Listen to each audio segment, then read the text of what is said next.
Hello everyone, কেমন আছো সবাই? আমার নতুন একটি ভিডিওতে তোমাদের অনেক অনেক ওয়েলকাম। আজ আমি তোমাদের সাথে শেয়ার করব মোচার কোপ্তা কারি রেসিপি। সম্পূর্ণ নিরামিষ পদ্ধতিতে এই রেসিপিটি খেতে কিন্তু অসাধারণ লাগে। তাহলে চলো বেশি দেরি না করে আজকের রেসিপিটি শুরু করা যাক। মোচার কোপ্তা কারি বানানোর জন্য আমি এখানে একটা গোটা মোচা ভালো করে ধুয়ে কেটে নিয়েছি। ইনগ্রিডিয়েন্টস গুলোর মধ্যে নিয়েছি লঙ্কা, আদা, টমেটো আর এখানে একটা মিডিয়াম সাইজের আলুকে আমি স্কোয়ার করে কেটে নিয়েছি। এবারে লঙ্কা, আদা আর টমেটোর একটা পেস্ট আমি বানিয়ে নেব। এখানে আমি মশলাগুলোকে ভালো করে পেস্ট করে নিয়েছি।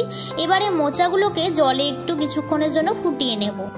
মোচাগুলোকে 5 মিনিটের মতো জলে ভাপ দিয়ে নিয়ে এবারে চিপে চিপে আমি এই বাটির মধ্যে তুলে রাখছি। এরপরে আমি আগে থেকে সেদ্ধ করে রাখা দুটো আলু এর মধ্যে দিয়ে দেব।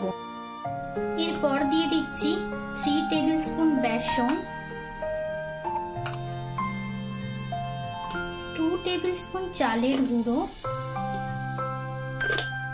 1/2 টেবিলস্পুন হিং, 1/2 টেবিলস্পুন হলুদ গুঁড়ো, 1/2 টেবিলস্পুন লবণ, 1 টেবিলস্পুন মির্চি পাউডার, 1/2 টেবিলস্পুন জিরের গুঁড়ো, 1/2 টেবিলস্পুন চিনি আর লাস্টে দিয়ে দিচ্ছি কয়েকটা কাঁচা লঙ্কা আর দিচ্ছি কালো জিরে।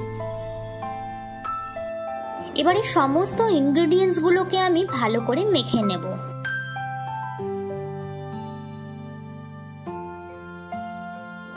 এখানে আমার সমস্ত ইনগ্রেডিয়েন্টস গুলো ভালো করে মাখা হয়ে গেছে। এবারে চলো রান্নাটা শুরু করা যাক।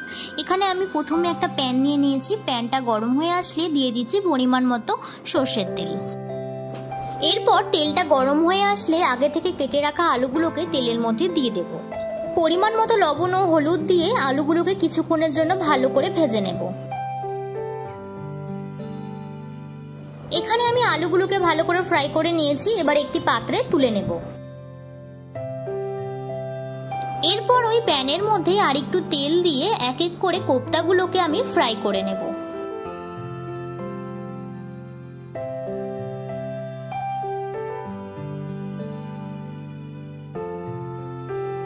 এখানে আমার সমস্ত কোপ্তাগুলো ভালো করে ফ্রাই করা হয়ে গেছে।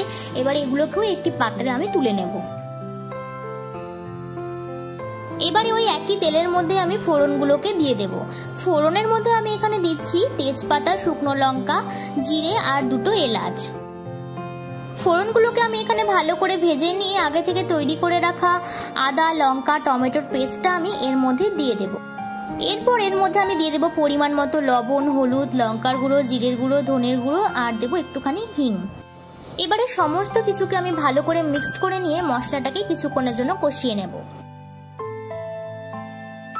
এখানে মশলাগুলোকে আমি ভালো করে ভেজে নিয়েছি।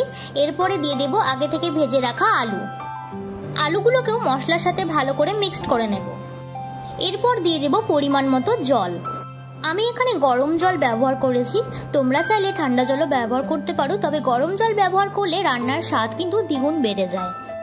এরপরে ঝোলটা ফুটে আসলে আমি এক এক করে ভেজে রাখা কোপ্তাগুলোকে এই ঝোলের মধ্যে দিয়ে দেব।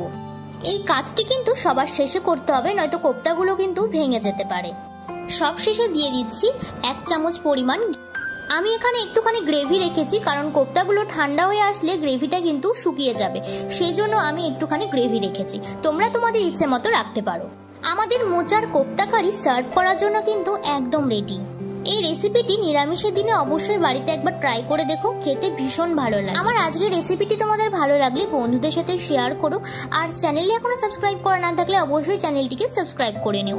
আজকের মতো ভিডিওটি আমি এখানেই এন্ড করছি। আবার তোমাদের সাথে দেখা হবে পরবর্তী ভিডিওতে। আজকের মতো টাটা।